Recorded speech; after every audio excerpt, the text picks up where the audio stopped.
Panginoon, yan tayo ay biyaya nakalive today. November 14, 2024. Tayo pa manalangin. Praise the Lord, glory to God. Purin ka Ama, salamat po muli sa araw na to, O Diyos, na kami makapagbulay na yung mga salita. Salamat, O Diyos, sa patuloy na biyaya at kahabagan sa bawat isa sa amin. Panginoon, sa aming pagbubulay na yung mga salita, mangusap ka, Panginoon, samahan kami na yung banal na Espiritu. At O Diyos, Lord, salamat po sa araw-araw na patuloy na kasama ka namin. O Diyos, salamat Panginoon sa kalakasan, sa panibagong buhay na naman na binigay mo sa bawat isa sa amin. Ngayon pa lamang, O Diyos, ay inaangkin na namin ang pagtatukupay sa pangalan ni Jesus. Amen. Pati po tayo ng happy birthday. Happy birthday to Sister Rem Lilet Tapiro. Happy birthday to Sister Josa Lauron. Happy birthday to Nova 16 Tata Terano. Happy birthday to Patrick Jurowa de Beraha. Happy birthday to Serlita Perez Glodivisa. Happy birthday to Brother Sherwin Gomez. Happy birthday to Judea Aletea Ramos. Yan po. So happy birthday po sa lahat ng birthday celebrants. May God bless you, your family, and may God continue to guide you, to protect you, especially these days. May God give the abundance of His blessings, and may God bless you with many more birthdays to come po. So, happy birthday po.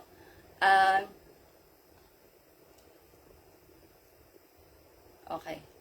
So, ngayon po ay November 14. Salamat po sa lahat. Yan, salamat po. 1 Corinthians 10:13, New Living Translation. The temptations in your life are no different from what others experience.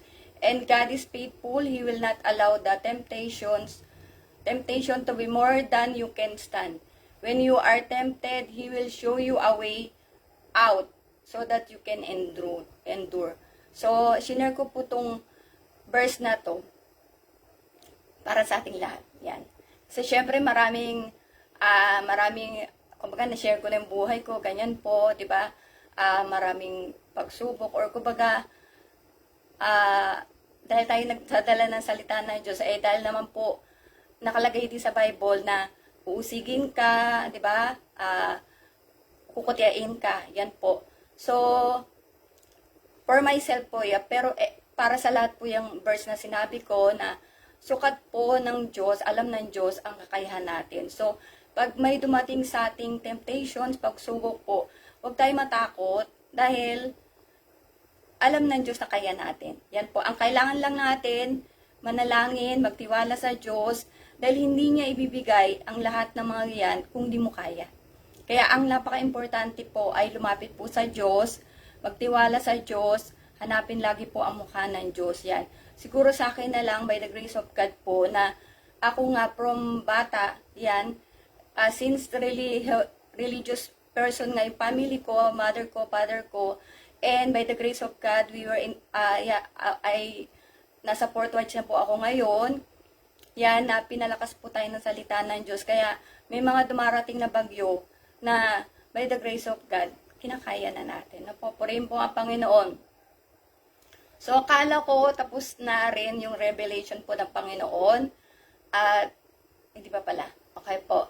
So, yung sinabi ko kahapon na 40,000 pesos pala ang hinihinging pera sa akin ng asawa ko. Yung paglipat po ng, yung sinabi sa kanya ni Mami na 40,000 pesos para malipat yung part ng property yata dito sa niya.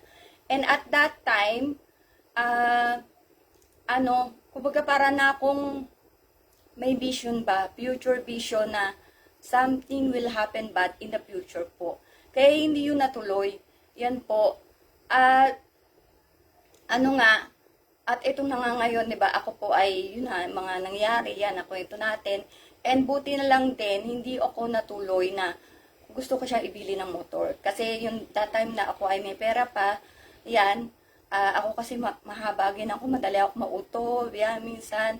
So, buti na lang din, hindi ko siya naibili ng motor, may mga gusto pa ako ibili sa kanya, ganyan. 'Di ba? At yun nga, by the grace of God, hindi talaga natuloy yung pag-transfer ng lupa. Kasi, ayun, hindi na rin nilayo talaga ng Panginoon. Yan, or siguro nilagay ng Panginoon sa isip ko that time na in the future talaga may mangyayaring pangit. Na pag-iisipan ako ng masama ng pamilya niya. Yan po. At ito ay di ko masyado itong ma-remember. Na sabi ko nga, ako ay nag-check po ng cellphone ng asawa ko pag may iniutos lang ng Holy Spirit. So, nag-send sa kanya yung atin niya, yung parang kumbaga parang pag-contradict sa witchcraft. Yan po. Yung kumbaga parang ako ay mamabarang, mangkukulam.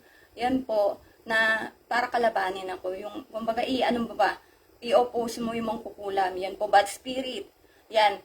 So, pero ito talaga, hindi ko masyadong ma-remember. Yan, pero inano rin sa akin ng Panginoon. At gusto ko pong ipaalam sa lahat na hindi po ako mamabarang, no po. Anyway, siya pa ako dyan. Hindi po ako bad spirit. Okay po. So, nung nalaman ko yung anak ko po ay may ADHD, sinabi ko sa lahat sa kanila.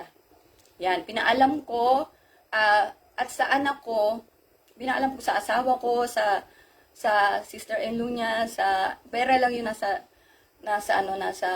Australia. So, yung dito po, yan. At ako ay never akong umutang, humingi na molestya, nagpalibre sa dalawang anak ko, kay Julian, tsaka kay Jeron. Yan po. Siguro minsan, pag manglambing ako, pero bihirang-bihira po mangyari yan. Pag tayo may binigay na kahit anong tulong, lalo na sa batang may ADHD, huwag tayong expect kahit anong kapalit. Si Julian minsan, mahilig talaga magpa-impress. Kaya nga madaling maloko eh. And I guess, yung pagkuha niya ng buong baon na may tantrums, dahil gusto ko nga ibigay that time na, kumbaga yung daily ba? Kasi, yung kinuwento ko po before na, gusto ko siyang bigyan ng daily kasi nga, hindi siya marunong sa pera. Yan, madali siya maloko nga kasi nga, ay may ADHD siya, at saka, basta mahina po ang ulo ng anak ko. Kaya gusto ko sila talaga turuan. Yan. So, saglit lang po.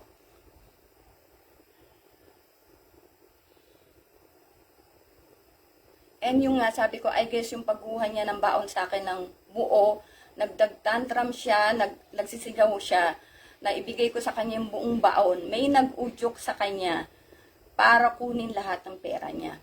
Yan, at ang nag-udyok na yon ay siya ring gumagamit sa anak ko. Yan po. So,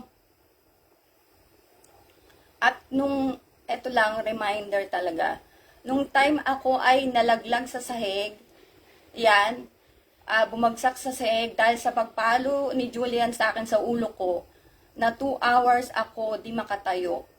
Simula nun until now, di na ako gumaling. Yan po. So, sana matandaan ng mga taong involved yan.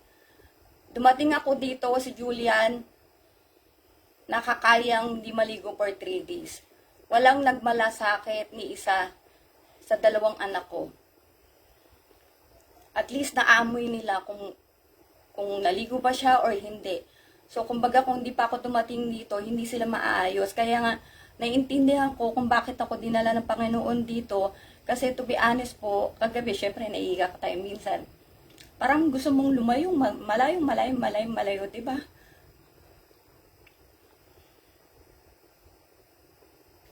Yan na pa. Nasa yun lang naisip ko kagabi. Anyways po, na sana maisip nila yung ginawa nila sa anak ko nga. Hindi ko ginagalaw ang pera ng mga anak ko, hindi ko minumolestya, at sana alam nila ang sinasabi ko. So, I do not know if God will not stop revealing things to me until such time God will see their hearts, humbly accepting God. For 2 reasons. One is God loves them all. Second, God knew every day I pray for them. Yan po, to receive salvation unless they really wanted to go to the lake of fire. Ibibigay ko na talaga sila. Some people might think na, kumbaga, di lang ako natag i-rebellion. So, for those people po, kasi hindi natin naintindihan ang Biblia, so, hindi ko na masyadong explain yon. Pero, wala po talaga akong pakialam sa mga tagging-tagging na yan. Hindi ako affected dyan. Kahit sure si Andrea na anak ko, walang pakialam. But the point is na siguro dahil sa yung dalagang ina ka, diba? Dalagang ina ako na sobrang baba ng tingin nila sa akin. So, ang moral lesson po para sa lahat, sa atin, maaring mataas ang tingin ng tao sa'yo. Mayaman ka, kilala ka, diba? Nakatapos, pero sa Diyos, ikaw ang pinakamababa. Huwag po tayong mabalisa kung ano yung tingin ng tao sa'yo. Pahalaga natin ang tingin at pagkilala po ng Diyos. Yan po. So, maaring sa labas, sobrang linis mo, pero sa loob, para kang bulok na basura. Yan po, i-prioritize natin o mas nasain nating magkaroon ng malinis po na puso. Yan po. Para sa ating lahat, yan po, hindi lang kaya inaalaw po ng Panginoon ng mga ganitong testimony para tayo'y matakot sa Diyos. Na ang Diyos, kahit kalit-ilitang nakatago, ilalabas niya po. Na tayo ay gustong baguhin ng Diyos. Kung chismosa ka, magnanakaw ka, ikaw ay sinungaling, ikaw ay mamamatay tao, gusto ng Diyos baguhin po tayo. Yan ang, kumbaga walang ibang gusto ang Diyos sa atin, kundi kabutihan po. Sana maintindihan natin yan. Dahil ko sa akin lang, sabi ko nga, hirap na ako pag-share ng testimony na to. Dahil ako lang naman din nasasaktan eh. Sa Mateo 7:3-5 po, bakit mo pinapansin ang puwing sa mata ng iyong kapatid, ngunit hindi mo pinapansin ang trosong nasa iyong mata? Paano mong masasabi sa iyong kapatid, halika't aalisin ko ang puwing mo, gayong troso ang nasa mata mo? Mapagkunwari, alisin mo muna ang trosong nasa iyong mata, sa gayon makakakita ka mabuti at maalis mo ang puwing ng iyong kapatid. Glory to God. So, pray po ang Panginoon. Ang title po ng And I Hope na tapos na yung revelation sa akin ng Panginoon. Sana nga, kasi yun lang po yung gets ko, na hindi titigil ang Panginoon hanggat hindi nila tinatanggap ang Diyos, hanggat hindi sila nagpapakababa sa Panginoon. Yung nga, unless sabihin sa akin ng Diyos na gusto na talaga nila sa lake of fire, di wala akong magagawa. Diba? Kung kaya nila eh. Ang title po ngayon is The Grace of God to the God-fearing man. Glory to God. In Acts 10:1-2, easy to read version. In the city of Caesarea, there was a man named Cornelius, a Roman army officer in what was called Italian unit. He was a religious man. He and all the others who lived in his house were worshippers of the true God. He gave much of his money to help the poor people and always prayed to God. So the characteristics of a God-fearing person, according to the verse that we read, God-fearing man is prayerful, God-fearing man is kind-hearted and generous po. So si Cornelius ay may katungkulan sa kanilang lugar. Yan po. At kahit na siya ay may katungkulan, siya ay madasalin. Siya ay matulungin, siya ay kind-hearted, yan po, siya ay generous. Okay. And para sa mga ganyan tao, the immeasurable grace and gift ang Panginoon nagbibigay to the God-fearing man. Una, gift of salvation. In Acts 10:24 New Living Translation, they arrived in Caesarea. The following day, Cornelius was waiting for them and had called together his relatives and close friends. So because God sees how Cornelius really feared God, despite of his position, he is kind-hearted and generous, he sent Apostle Peter to go to Cornelius and preach the gospel po. And in Acts 10:34 New International Version, then Peter began to speak, I now realize how true it is that God does not show favoritism. Bakit niya po nasabi yan? Kasi po si si Cornelius po ay isang hentil. Yan po. Glory to God. God sees our hearts. He knows who are those people who are really seeking God, prayerful and kind-hearted. Those who are generous, especially in the work of God. Those who have the pure heart in the work of God. Those who will believe, those who are destined to be saved. So if God sees our hearts genuinely seeking Him, God will send His people as how He sent Apostle Peter to Cornelius. In 2 Timothy 2:19, New Living Translation, but God's truth stands firm like a foundation stone with this inscription, the Lord knows those who are His, and all who belong to the Lord must turn away from evil. So kung i-claim mo na kumbaga ikaw ay sa Panginoon, you should believe that Jesus is Lord and is your Lord and Savior, and accept salvation, repent and be baptized, and turn from evil po. And you know this offering bag, you can see in the streets sharing the gospel po. Di ba may nakikita kayo sa palengke, sa mga yung streets, may dalang mga offering bag po. Yan. Alam niyo po yung mga offering bag na yan na you can see in the streets, at meron nangangaral po.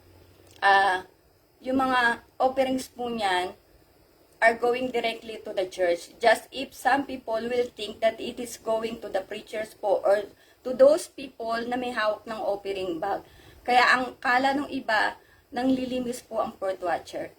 Yan, akala nila, yun nga, namamalimos po. Pero lahat yun po ay dinadala po sa church. Yan.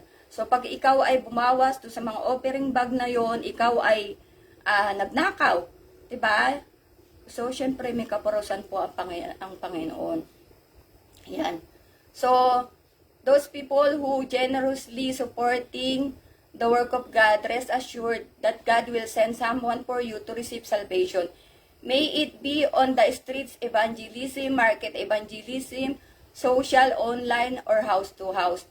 You remember na I shared one reel na merong babae, sabi niya na pabalik-balik siya doon sa streets na yon.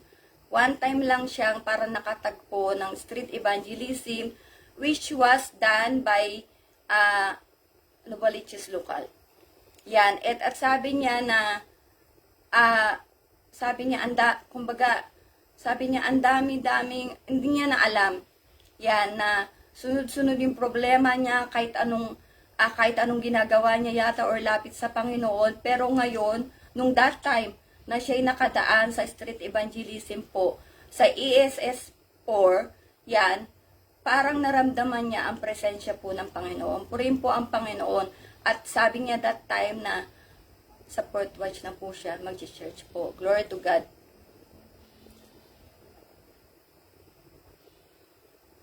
And yun nga,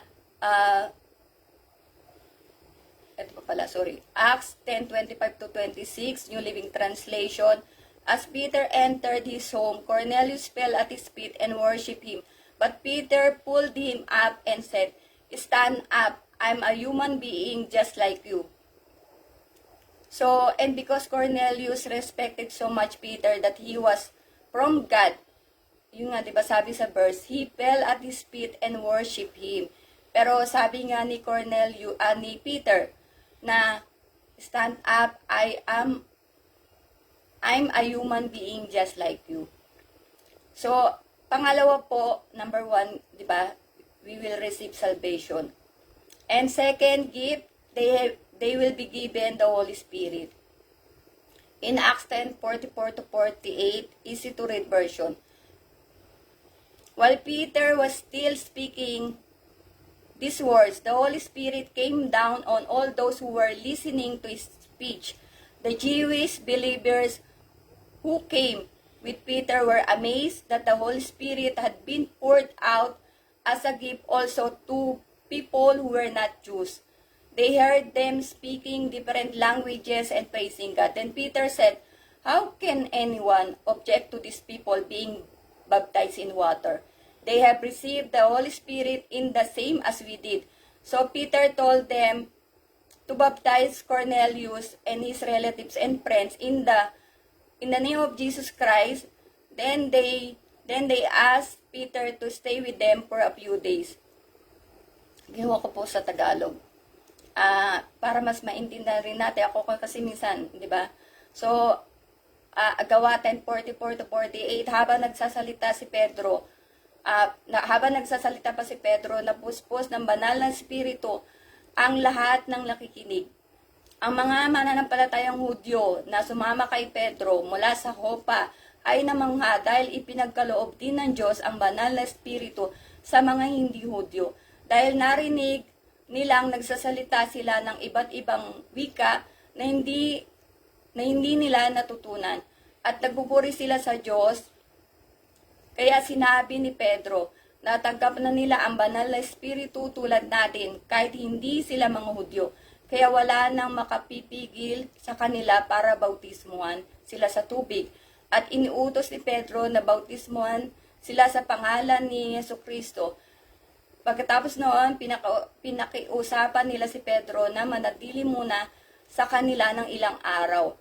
So, in this verse po, yung nga, they received the Holy Spirit, and ito po ay, kumbaga, extraordinary thing na nauna nilang ma-receive yung Holy Spirit. Kaya nga wala nang dahilan, sinabi dyan na,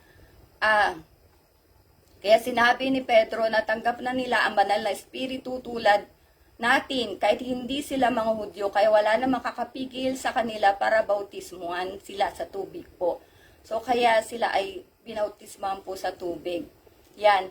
And kasi sabi nga dito sa Acts 10:47 to 48, New Living Translation, yun nga, yung can anyone nga po, object to their, inulit ko lang pala yun. Okay. So, English kasi to, Tagalog sinabi ko. So, during those ancient times nga po, the Jews believed that they are the only people who can receive salvation. Yan, naniniwala sila, ang paniwala nila, mga Hudyo, sila lang yung tatanggap ng kaligtasan. Pero dahil yung mga hintil ay, yun na nga, naunang natanggap yung Holy Spirit, kaya sabi ni Apostle Peter na wala na makakapigil para sila ay mabautismuhan sa tubig dahil natanggap na nila ang Holy Spirit po. Glory to God. In Acts 10:45, the Jewish believers who came with Peter were amazed. Yung nga po, inulit-ulit ko lang po pala to. Sorry po. Ayan nga, had been poured out as a gift also to people who were not Jews. Okay, in John 14:17, New Living Translation, He is the Holy Spirit who leads into all truth. The world cannot receive Him because it isn't looking for Him and doesn't recognize Him. But you know Him because He lives with you now and later will be with you. Will be in you. Glory to God po. At kinuha ko sa Tagalog 1:14-17, ang dating Biblia. Sa makatuwid bagay ang espiritu ng katotohanan na hindi matatanggap ng sanlibutan sapagkat hindi ito siya nakikita, ni nakikilala man siya. Siya'y nakikilala nyo sapagkat siya'y tumatahan sa inyo at sa inyo. Glory to God po. So, di ba yung sabi ko before na the Holy Spirit of God will be received if you are in the true church of God. The Holy Spirit is a sign or like a trademark that God owns you or you are a child of God. Yan po. Na ang Holy Spirit ay, kumbaga, pag nabigyan ka nun, tatak yun, na ikaw ay anak ng Diyos, pag-aari ka ng Diyos. Glory to God po. In Ephesians 1:13, and now you Gentiles have also heard the truth, the good news that God saves you, and when you believe in Christ, He identified you as His own by giving you the Holy Spirit whom He promised long ago. In Luke 10:16, New International Version, whoever listens to you, listens to me. Whoever rejects you, rejects me. But whoever rejects me, rejects Him who sent me. So always remember po that God gives His grace to those who love Him and honor Him and recognizes His sent ones po. Yan na. kumbaga pag ikaw ay ano talaga na, kunyari yung may pangangaral, nakita ng Diyos ang puso mo, ang Diyos mismo gagawa ng paraan para magpadala siya sa iyo ng mangangaral para ikaw ay makatanggap ng kaligtasan ko. Yan, kagaya nga ng ginagawa sa church by the grace of God, na marami nangangaral at yung iba nga, parang nagugulat sila, hindi naman ako dito dadaan, dito ako napadaan. Bakit bigla nagkaroon ng ganito dito? Or bakit ganito yung feeling ko dito sa mga tao na to? Yan, purihin po ang Panginoon. Nung ako ay, naano nga nila, Brother Nelson, syempre na ako ay nagulat talaga. Dahil, at that time nga, ang dami ko problema, umiiyak-iyak pa ako nasa bus station, tapos bigla may lalapit sa'yo. Natakot talaga ako sa kanila, kasi 2 lalaki. Pero hindi ko naiisip na nanakawan ako, ganyan, wala naman nanakawin sa akin. Yan. So, nung parang naglabas na yata ng Bible, or di ko maintindihan, that time na, nagpipreach na sila, nagbabasa na po ng Bible. Tawag dito, ayun, iyak na ako ng iyak. Kaya parang nung sabi nila na attend ka ng worship, the next day na yata yun. And that time, Friday pa yata yung worship sa Dubai, na naabutan ko. So the next day, attend talaga ako. Yan, hindi ko naisip, hindi pumasok sa isip ko na ito'y padala ng Diyos. Yan po. Basta ano ko lang, kasi nga po, sunod ako ng sunod. Kaya hindi ako mahirap i-invite. Yan po. Na kahit sabi ko, napunta ako may nag-invite sa akin ang dating daan, may nag-invite sa akin, maraming nag-invite eh. Yan. So, yung iba di ko INC yata, na-invite din ako, hindi ko ma-remember po. Yan. So, ang kailangan lang po natin ay, tayo po ay, kumbaga yung pagsunod. 'Di ba? Kasi minsan, hanap tayo ng hanap sa Panginoon, pero ang Diyos, ayan na, kaya nga yung may nalulunod, 'di ba? May nagsalbabida na, may helicopter na, ang dami nang pinadala. Lord, sabi niya, ano ba, parang tumatawag ko sa iyo, asan na yung rescue? Sabi, ang dami ko nang pinadala sa iyo, pero hindi ka pa tumutug. Ikaw ang hindi tumugod. Yan, kaya po tayo ay sana imulat ating mga mata na gusto ng Diyos maligtas po tayo. Yan, gusto ng Diyos na maingatan tayo sa kanyang kawan, gusto ng Diyos na tayo po maging anak ng Diyos. Dahil napakasarap maging anak po ng Diyos. Hindi mo na maaring, kagaya ko, syempre, minsan ay nababalisa rin ako, pero, syempre tao tayo eh. Pero yung magbasa ka lang ng Bible, di ba? Mag-ano ka lang ng mga kabutihan ng Diyos na para sabi ko, lahat naman ng kaya hindi mo anuhin na iniiwanan ka ng Diyos. Pero ang mas maganda, sumunod muna po tayo. Obedience talaga, submission, at tayo po ay magpagamit sa Diyos, sa gawain ng Diyos, 'di ba? Ikaw ay matutong kagaya ni Cornelius. Prayerful, kind-hearted, generous. Yan, wag tayong ganyan. Kasi never naging gusto ng Panginoon yung ganyan. Na tayo ay sakim sa pera, or ayaw magbigay, madamot. Yan po. Diba? Kahit sa ating mga talento, na marami kang talents, pero ayaw mong ipagamit kasi, libre. Gusto mo yung may bayad. Diba? So, hindi mo nakikita ang ibabalik ng Panginoon sa'yo. Kasi nag-isip ka kagad na gagamitin ang talento mo, ang mga pag-aari mo, ang tinatangkilik mo, pero hindi mo nga nagawang, kumbaga, magpakababa muna sa Panginoon. Yan po ang dapat nating anuhin na magpakababa sa Diyos. Tayo po ay mahal ng Diyos. Lahat tayo. Yan po. Kaya sa mga nakaraan ko, again, sa mga nakaraan kong live, yung parang pasto yata na shinare na natin ang Battle of Armageddon, yung Rapture, Second Coming of Christ, ang Tribulation, Great Tribulation, Mary Supper of the Lamb. Kaya kayo po, pag naiwanan pa, talagang choice nyo na po maiwan. Yan, tandaan po natin, doon sa Luke, di ba, 12, the rich man and Lazarus. Yan po.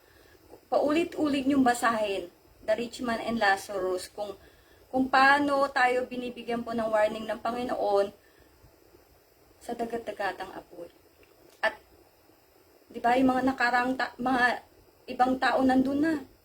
Yan, siguro hindi sila nakinig ng mga pangangaral kasi nga, ang natutunan natin, tayo po, marami sa atin, sagrado, kandado, ayaw, kagaya nga nagsabi sa akin, na sana hipuin ang puso niya, na ayoko niyan, kasi malilipat ako ng church. Ano ba yung church? Diba? Kung diyan ka nga sa church na hindi ka naman nag-church, yan, wala ka nga sa Panginoon, hindi mo kilala ang Diyos.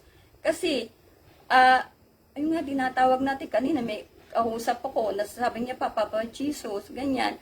So, dapat po natin kilalanin na ang Diyos, kasi ang Diyos, gusto magpakilala. Gusto magpakilala po sa ating lahat, kaya sana po ay, yung nga, nanasain po natin na kilalanin po ang Diyos, yan po, para po tayo ay, sabi diyan, di ba, the grace of God, to those who are God-fearing, yan po, talagang magkaroon tayo ng takot. Kasi pag wala ka talagang takot sa dagat-dagatang apoy, nakikita ng Diyos ang puso mo, hindi ka natatakot sa dagat-dagatang apoy, baka talagang matapon ka dun. Diba? Yan, kaya yung mga tao dito, ay siguro, sabi ko yun lang talaga naisip ko, na hindi titigil ang Diyos, mag-reveal sa akin, kahit kalalim ba yan, ng nakaraan pa, hanggat hindi sila nagpapakababa sa Panginoon. Yan po, at napakahirap pag tayo po ay nagmamalaki sa Diyos. Yan, hindi natin kayang wala ang Diyos. Ang Diyos kayang wala tayo, pero ang tao, hindi kayang walang Diyos. Na po, purihin po ang Panginoon, tayo po manalangin. Dakilang Diyos, minsan pa salamat po muli sa FB Live na ito, O Diyos, sa iyong, Lord, sa iyong katotohanan, sa iyong mga salita na nahayag sa mga oras na to. Purihin ka, Panginoon, patuloy namin, O Diyos, inilalapit, O Diyos, ang mga may sakit, dakilang Diyos na ikaw ang patuloy na magpagaling sa mga, Panginoon, mga walang bahay, na wala ng bahay. O Diyos, ari-arian. Panginoon, tulungan mo sila na makalapit sa iyo. O Diyos, sapagkat ang iyong biyaya ay laging sapat sa bawat isa, Panginoon. Dalangin rin namin, O Diyos, ang kapayapaan ng bawat isa. Dagdagan mo ang pananampalataya ng bawat isa, dakilang Diyos. Nawa, Panginoon, na masupungan mo kami laging tapat. Dakilang Diyos, ang bawat isa, bigyan mo kami ng malinis na puso, malinis na isip. Kami, O Diyos, ay hindi magaya sa kung ano ang meron ng sanlibutan. Dakilang Diyos, na kami, O Diyos, ay lumakad sa iyong katwiran, sa iyong katotohanan, sa daang gusto mong aming lakaran. Salamat po, Ama. Pinupuri ka namin sa pangalan ni Jesus. Amen. Yan po, so salamat po uli sa lahat. God bless po talaga sa inyong support. And yan, glory to God po. Purihin po ang Panginoon. Wait po, hindi ko masara eh. Nag-slow connection.